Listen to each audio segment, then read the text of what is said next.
हर रात ठीक 12 बजे जब पूरी दुनिया नींद के आगोश में होती, तब एक पुरानी और जर्जर बस मेरे स्टॉप पर आकर रुकती। उसकी हेडलाइट्स फीकी सी जलती और इंजन से अजीब सी घरघराहट की आवाज आती। बस की खिड़कियां धूल से ढकी होती, लेकिन अगर कोई ध्यान से देखे तो उन्हें अंदर बैठे धुंधले परछाई जैसे मुसाफिर दिख सकते थे।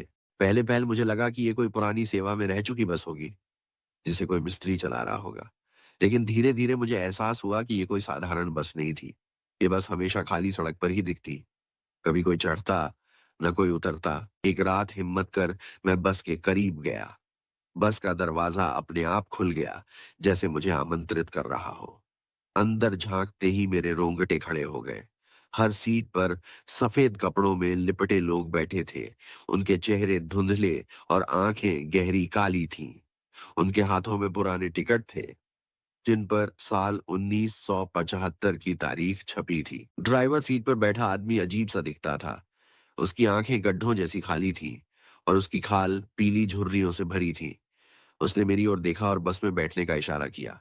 मेरा पूरा शरीर कांपने लगा और मैं पीछे हट गया।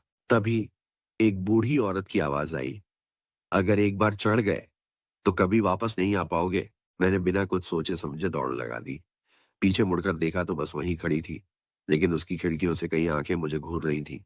और फिर बस धीमे धीमे हवा में विलीन हो गई। मैंने सोचा कि शायद वह सिर्फ मेरा भ्रम था, लेकिन अगले दिन जब मैं उसी स्टॉप पे खड़ा था, तो फिर ठीक 12 बजे वही घरघराती अगली आवाजें सुनाई दी। मैं हिम्मत करके दूर खड़ा रहा, लेकिन इस बार बस से उतरने की आवाज आई। मेरी सांसें थम गईं। इस बस से कोई उतर कैसे सकता है? धीरे धीरे एक साया बाहर निकला। वह एक आदमी था, धुंधला, लेकिन उसका चेहरा जानो जाना पा पहचाना लगा। मैंने आंखें मली और करीब से देखा। मेरा दिल जोरों से धड़कने लगा। वह मेरे दादा थे, जो कई साल पहले गुजर चुके थे। दादा?